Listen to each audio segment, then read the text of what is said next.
The show is brought to you by Rudus Metal Detectors, makers of the Alter 71. Discover new possibilities at rutus.com.pl.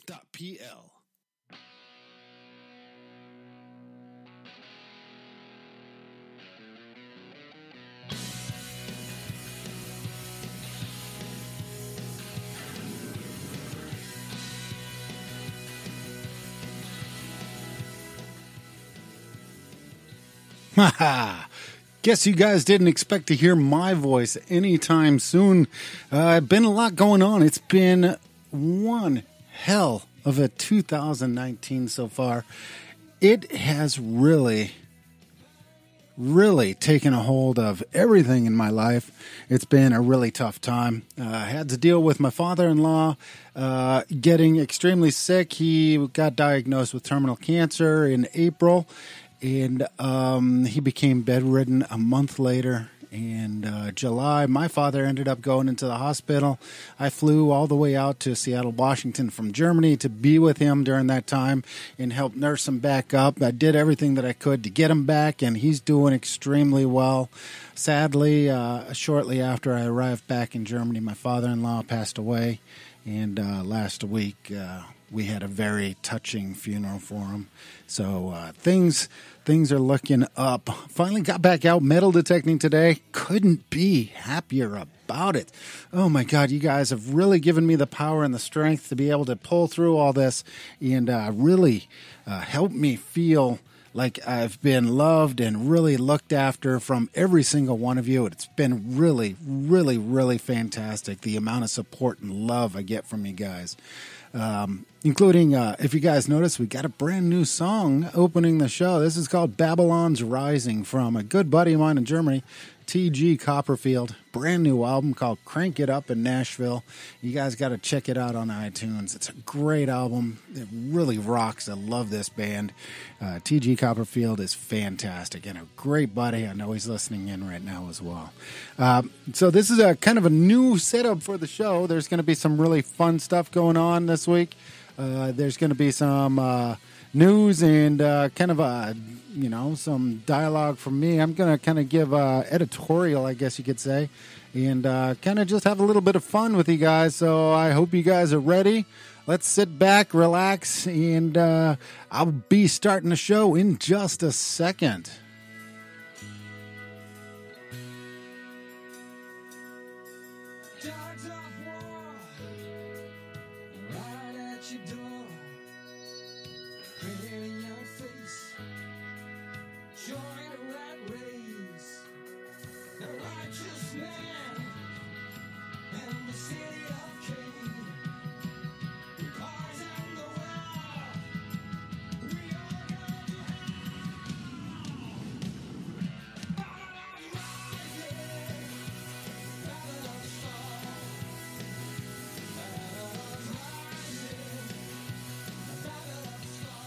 You notice that this week we don't have 42 with us. She's going to be coming back onto the show really soon, really soon. I want to give her a big shout out because she's dealing with some broken toes right now, so she's really having a hard time. But she's going to be representing GDA at a metal detecting event in Australia, which I'll give you the information on really quick. So if any of you guys are down there during this event, make sure you give 42 a big, huge shout out. She's going to be down there representing us as she always does. You guys give her a lot of love every time you see her, so I know that you're going to be doing it again. Be sure to check her out. So for right now, I'm going to be going into kind of my editorial. I wrote this up, and I thought it was just too good to not share it. So a lot of people ask me, is metal detecting, is it an addiction? And so I started writing down, and this is exactly word for word what I came up with. Is metal detecting an addiction? Commentary by Lance Goolsby. Detecting, a way of life, a method of peace, a way to escape the daily grind, a love of nature, a love of history.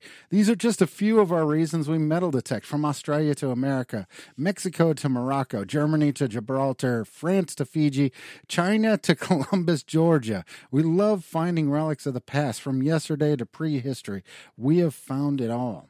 GDA was moving forward with our goal of sharing the love of all we love, and that's a lot of love. We relish pull tabs, making onlookers cross their eyes. We excite over can slaw. We jump for joy over a simple relic others could give less than a darn about. Why do we love going out in the mud oftentimes and excite so easily over a coin? Coming home with a permanent smile as if the Joker caught us and gave us Joker gas, only to have our significant other force us to strip down outside the door, and we don't care if there's a barbecue party next door watching the strip show because we're holding a coin like Gollum holding the ring. My precious. This is our addiction, and it's a curse. We can't stop. We think and plan weeks in advance our return to our permissions.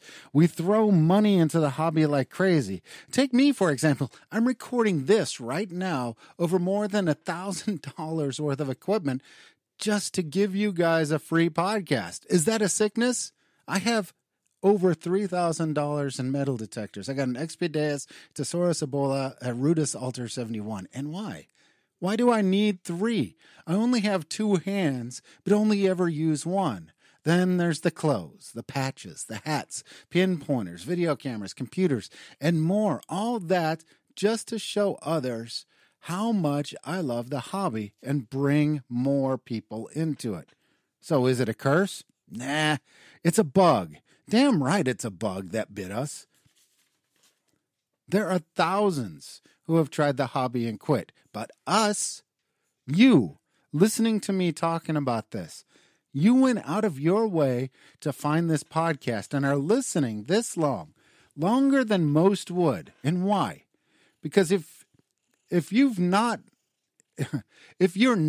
out in the dirt, you want to know about others who are or were and what they found. That's a bug. Now you're laughing because you know it's true. This is the state we live in. We constantly want to know about detectors, finds, gears, locations, and more. We are totally smitten by the hobby. Is it bad? Well, only if you lose your loved one and family because of it. And guess what? I've seen it happen. And there's a lot of you nodding right now or laughing because you know it's true. You've seen it as well. We've seen friendships rip apart in the hobby. Why? No, has a list that's huge, and here it is. Fines, permissions, detector, silver, gold, politics, women, men, money, lack of money. It's endless, the reasons. These same things affect normal humans, not just us coin lickers. And I call us coin lickers. It's kind of like my thing, all right? So get over it. I know a lot of us, when we find a coin, the first thing we do is put it in our mouth because rubbing it's bad, right? But it seems for coin lickers, it's magnified about 100-fold. Have you ever seen 2 metal detectors on a beach? Watch them, especially if they're coming from 2 different directions. 2 things will happen. Most likely, a friendly banter will begin. They show off their detectors, sand scoops, and finds. Or you need to think of this like watching a nature show. The 2 beachcombers are unaware of each other, searching the beach, slowly approaching each other. The dominant male sees the other male and quickly raises his detector to increase his size in hopes of scaring the other male off his supposed territory. The other male, still oblivious to the alpha, and continues to scan, maybe distracted by the mating calls of either Cardi B or Beyonce over his headphones. Oh, the second has finally spotted the alpha now. The squawking begins between the 2, using many forbidden 4-letter words, and also words like local and permission and first and group. Then there's the puffing out of the chest as each of the males attempts to smack the detector out of the other detector's hand. Now Fine's bags are swinging and losing all their contents onto the dry sand. Oh, It seems that the two males, while trying to prove their masculinity, have reached to an agreement to go on their separate ways, each pointing and moving in the opposite direction. Once apart, both of the beachcombers begin the low grumbling of their displeasure of the other, using a word over and over again, a word that can be used as a verb, adverb, noun, action, description, and all using it to describe what the other does to his mother. The beachcombers keep walking, each unknowingly approaching another of the opposite sex. Now begins the mating ritual of the Humanus beachcomberos. The number of fights over public land by metal detectors is low. But when it happens, the detector turns to one weapon he or she has that they know they can get all the backup they need: the internet. Truth is, people are usually introverts, and metal detectors are really introverted. The hobby is mostly a solo affair. No time to talk, just listen. So when there is any kind of a disagreement between two detectorists, there seems to be the common practice of one or both to not say a word to the other, but instead air their grievances as loud as possible into the internet, a place where you don't need to see anyone in order to communicate. You don't need to see the other person in order to call him or her a whole bunch of really bad names, allowing the person to detach themselves from the other and really lay out over-exaggerations and blatant lies to gather an army of empathic followers to do the fighting for the metal detectorist. Then all the detectorist needs to do is just keep posting and writing to keep then fighting for him or her. It has gotten out of control online, to the point all groups that I know of don't allow any kind of posting about another person. Even if it's a little bit derogatory, it's instant grounds for booting. This is a breed of detectorists that's known as cowardice internetus detectorists, and everyone I know stays away from them. But they're everywhere, and you never know when one will spring up, and you never know who will turn into one in a forum or a group. But why do they? Why do they do what they do? They're just poisonous, really tearing people apart. It's a virus that needs to be stopped, and not acknowledging the person will stop it at the alpha host. But online, for the most part, we celebrate each other. In our groups, like our GDA group and many others that I'm a member of, we share and praise finds. We thumbs up, smile, share stories, comment. We watch videos and ooh and ah at each thing we see. We follow celebrities like KG and Ringy, Siren Kimmy, Dave DiNatale, Gary Blackwell, Digger Don, Kimmy and Scott of Dirt Diggers UK. We interact. They interact back. We love our hobby with our small, ignorable problem makers. We all care deeply for the steak dinner of a good find. I think I'm getting hungry now. We each constantly imagine the signal we just heard to be a 1,000-year-old gold ring. Not like that last tone, which was, by the way, the exact same tone as this one, which ended up being a pull tab. But there's no way that this one is a pull tab. It's the Holy Grail. It's a lobster dinner of a find with fries and coleslaw. Okay, dang, yeah, I am hungry. I got to get over with this. So, is metal detecting an addiction? Is it a bug? Is it a way of life? Well, that's the hard thing to answer. But in the end, it's yes to all. Because we will keep doing it with all the heartbreak, all the excitement, all the love, all the hate, all the surprise, all the disappointment, all the distress, and all the peace. It's our hobby. It is what it is. It's a way of life, a method of peace, a way to escape the daily grind, a love of nature, and a love of history. Thanks. I'm Lance Goolsby. I thought that ended up being a lot bigger than what I was planning on doing, But when I started reading it back to myself, I thought that it ended up being really good. And I thought I wanted to share it with you guys because I know quite a few of you would like to get into, really like hearing that kind of stuff. And to me, it's the truth. It's what I see every day. I haven't been as active online as I could have been in the last several months, but I have been checking in every once in a while and letting you guys know I'm doing good. And, everything with me seems to be okay. So, for now, I'm really excited about how everything's going. You know what I mean? Things with me are looking up really good for the first time in quite a while, actually. I have really positive outlook on the rest of this year, and I couldn't be more excited about it. The one thing that I really am happy about is that my dad has made a full recovery. He lost almost 3/4 of his intestinal tract due to a blood clot, and they had to remove it all. And I was there, helping really get him cleaned up and pampered and everything else, doing whatever I had to do to nurse him back. And it was a tough struggle. And he is almost a complete turnaround. So I couldn't be happier about that. For now, I'm going to take a very short break. We'll be back in just a second. But for now, let's go ahead and listen to another track from T.G. Copperfield. This one's called By the Riverside. Hope you guys enjoy it. I'll be back in just a second.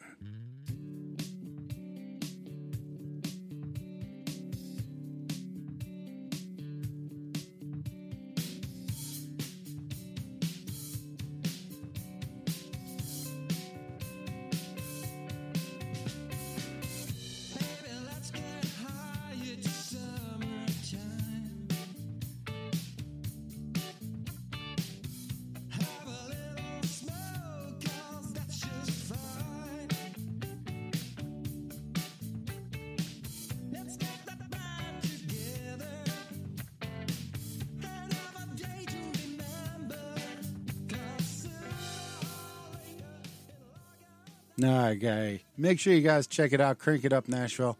These guys are absolutely fantastic. And while you're at it, make sure you go over to Rudus and check out the Alter 71. That's rudus.com.pl.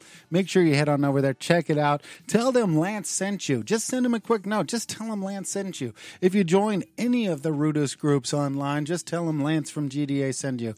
They are going to love you guys. And I know you're going to love the metal detectors. These things are fantastic. They are completely personalizable. Excuse me, is that even a word? I should call this episode personalizable.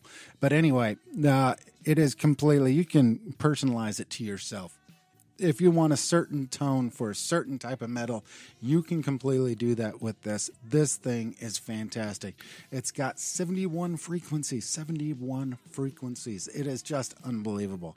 But anyway, I'm going to kind of go over some of the news while T.G. Copperfield plays in the background.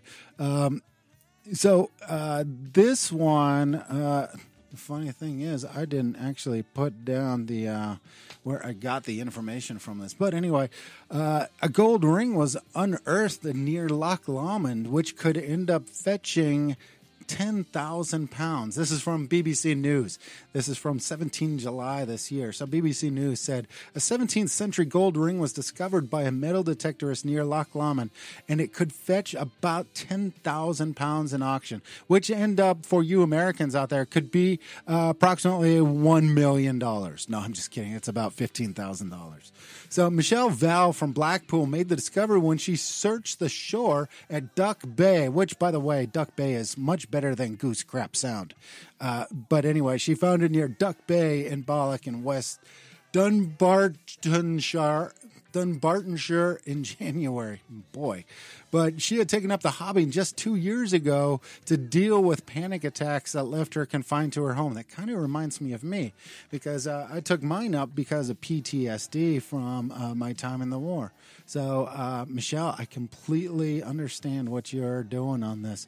The ring has been dated from between 1640 and 1680 and once belonged to a courtier of the king. So this guy was courting the future king, looking for some loving... wait. Hold on. No, that's not right. I just looked it up. In this case, it means that he was a bodyguard. So this guy was the Kevin Costner of his time.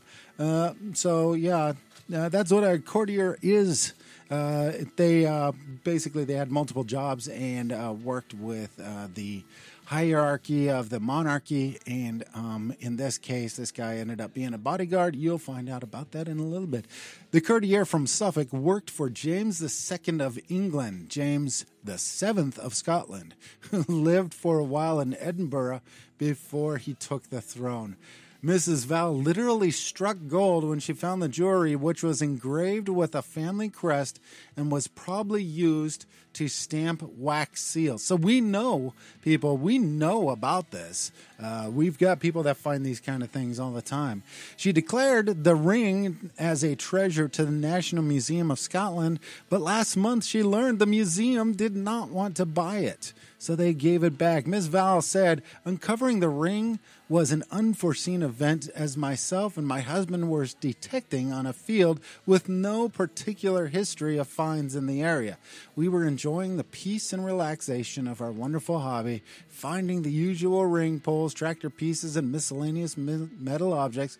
We all know what she means. So when I unearthed the ring, which was close to the surface, I knew straight away that it was something special. It shone with a distinct bright yellow color as I carefully lifted it out of the dark, muddy hole where it had waited for at least 350 years. The ring will be auctioned at Dick's Noonan Webb in London on the 10th of September, where it's expected to fetch £10,000. So we don't know exactly how it ended up. So I will see. We're going to see exactly how much it actually made. So in the end, it made 14,000 pounds. It's a really beautiful ring. Check it out online, guys. Do a search for Michelle Val ring. You'll see a picture of her in the ring. Absolutely fantastic. I'm trying to reach out to her to see if she'll come on to the show and talk with us about this. But real gorgeous ring and really fantastic amount that they got. 14,000 was the amount. I'm recording this today on the 11th, so this sold yesterday. Actually 2 days ago. And what day is today? I don't even know what today is anymore. Yeah, today is the 12th, so it sold 2 days ago, and so it made 14,000. Nigel Mills, antique specialist at the and auctioneer, said the Coleman seal ring is an excellent example of a high-status ring of the period, of which there are only a very limited number surviving in this condition. And that tells you something. This thing is in pristine condition. It looks fantastic. But it's not Miss Val's first valuable find since she started metal detecting. An extremely rare gold half-angel coin she found sold for 40,800 pounds at auction in December of 2017. What? How? Come on, I've been doing this for so long I haven't found gold, and she is so lucky. Oh, this is just driving me crazy. Oh, man. Nigel Mills said, metal detectorists like Michelle have contributed vastly to our knowledge of finding treasures that would have otherwise been unknown to exist. Big key to that one. I really want the archaeologists to pay attention to that. The auctioneer's research revealed that the ring belonged to the Coleman family of Brent Ellig Suffolk. Come on, somebody, everybody at one time, tweet me and let me know exactly how bad I butchered that. That's Lance.Goolsby on Twitter. Just let me know how bad I butchered that one. So anyway, the ring belonged to the Coleman family of Brent Elig, Suffolk, who used the arms on the bezel of the ring from 1598. The same crest can be seen on a alleged slab of the tomb of Samuel Coleman, who died in 1653 in a parish church of St. Mary and on the Brent Elig village signpost. The Coleman family made their fortunes in the 16th century from the cloth trade. In the Suffolk town of Lavenham, they invested their wealth into land, and in 1607, Samuel Coleman purchased the manors of Brent Elig and Fenhall, and the family rose in rank among the Suffolk gentry.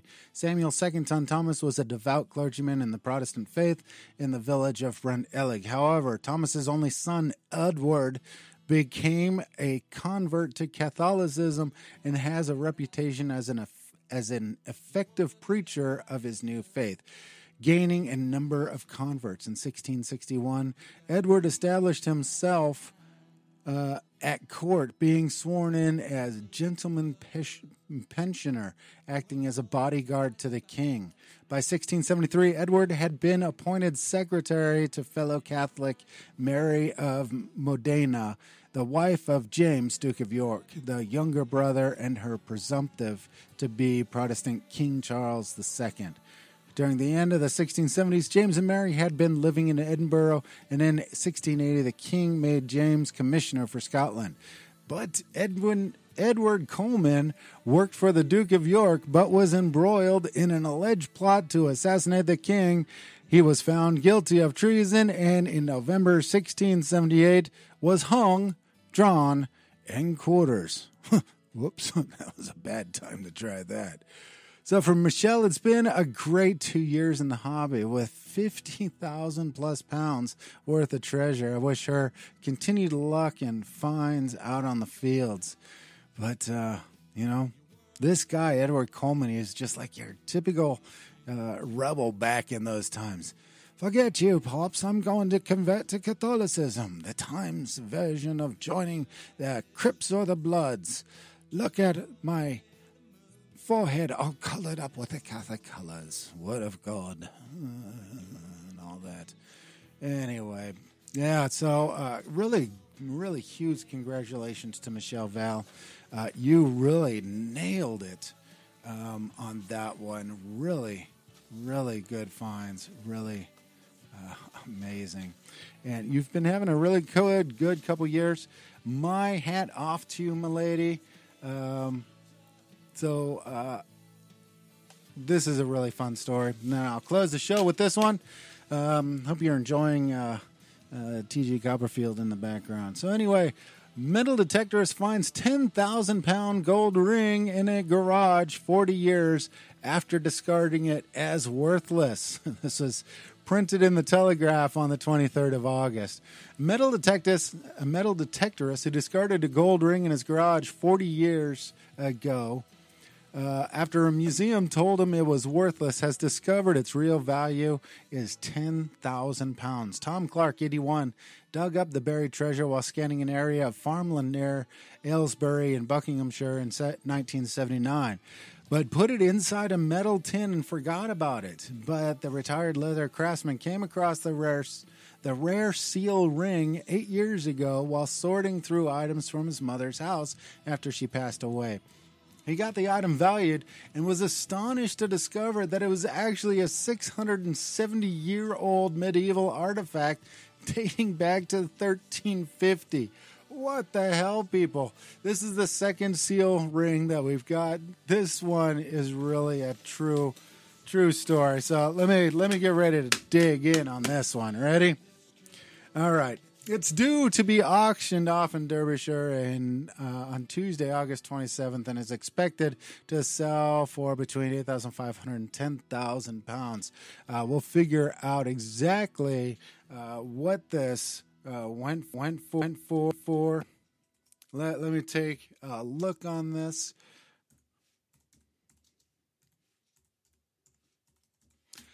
So this one ended up, let's see, trying to see if I can get a end listing for this one, but it might not come up. August 24th. So it was supposed to go on to auction on the 27th. Let's see.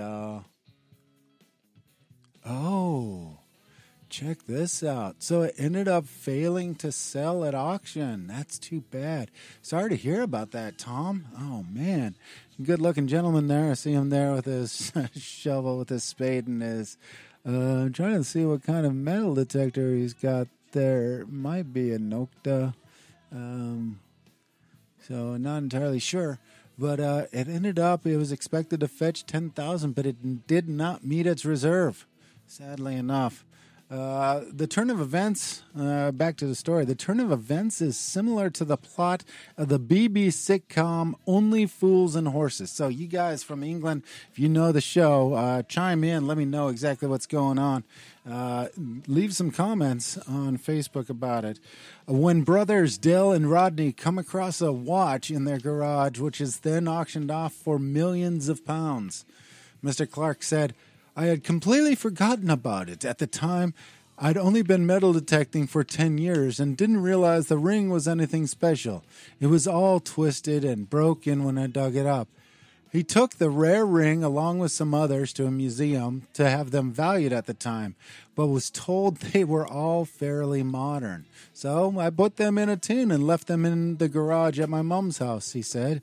A few months ago, I was sorting through some stuff in my own garage that had come from my mom's house, and there it was, the tin with the rings in it. Tom is auctioning the ring off, which is expected to make between $8,500 and $10,000, which we now know did not meet its reserve and did not sell. Mr. Clark, now a much more experienced collector, said he instantly knew it was a seal ring dating back to the 13s and would have belonged to someone important given its decoration and quality. He added, it's rare and elegant. I'd love to know who it belonged to. A Latin inscription on the ring translates as, I hide the true message. Mark Bescher, Historica expert and auctioneer Hansen, said, it's a fascinating piece of medieval jewelry, and I'm delighted Tom rediscovered it again after all these years. Really fantastic, Tom. Please, if anybody knows Tom Clark, Mr. Tom Clark, please let him listen to this. I'd really love to get him onto the show and talk about this. Sadly enough, as you hear, it did not make its reserve. But I can give you a little information. The sing, that's what happens when I get music in the background. The seal ring has an engraving of the god of Mars holding a spear, and it is, like I said, dated back to the 1300s. So it must have been somebody who used to seal sales or letters or whatever it was. Somebody of some kind of wealth and position. So anyway, that's it for the show today. Thank you guys for joining me. Thanks to 42 for really being there for you guys while I was completely absent. Please go and give her all your love. Make sure that if you're in Australia that you go check her out. She's going to be down at a metal detecting event here pretty soon. I'll get you the information on that just now. But she's going to be down there, and she's going to be representing GDA down there. And I hope you guys will go down and give her a whole bunch of love. She is really a wonderful, wonderful lady. And So she's going to be, she hasn't been out for a while, because of her broken toe, but, so she's, went out and did some hunting, but her legs were extremely sore after hunting. But in a week and a half, she's going to be heading off to the World Metal Detecting Championship competition. And we're hoping to be getting a chat with Aquachigger. And if everything works out, 42 is going to be down there and talking with him. And we're going to have a live event. And make sure you guys also check in. Detectival is coming up extremely soon. Make sure you check out Archaeology and Metal Detecting Magazine. You can check it out right at Global Detection Adventures website. That's gdapod.com. We will have live events coming straight out of Detectival. You want to hear interviews with some of the top, most outstanding detectorists on YouTube or on television. Make sure you check it out. We got Dave and Luke. They're going to be hammering it out for us down there, and it's going to be fantastic. Make sure you guys also give them a big, huge shout out. They have a new podcast coming out.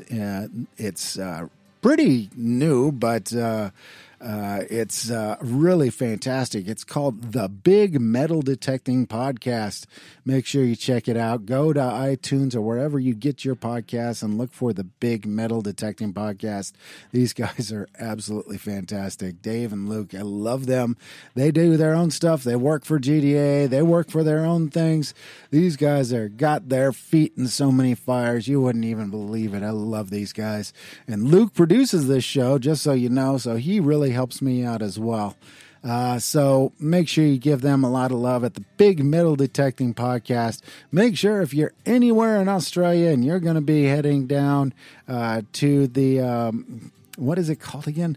The World Metal Detecting Championship competition in Australia. Make sure you stop by and say hi to 42. And if you're in Germany metal detecting, make sure you hit me up.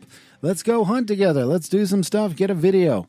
Oh, by the way, there might be a GDA Lands video in the pipeline. So until I see you guys again really soon, this is Lance. We'll see you guys out on the field. Thank you so much for coming in and stopping by, saying, how do you do? Finally, GDA is back on the air.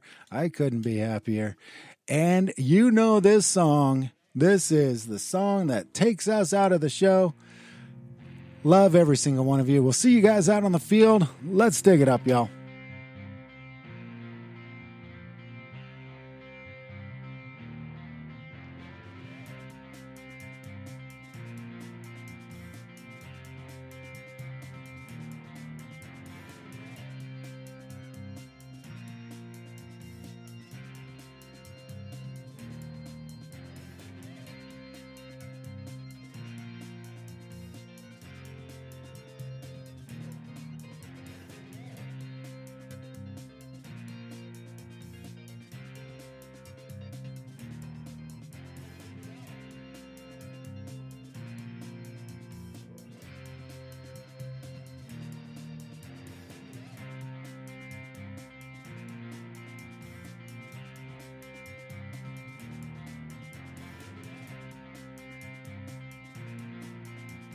The show is brought to you by Rudus Metal Detectors, makers of the Alter 71. Discover new possibilities at rutus.com.pl.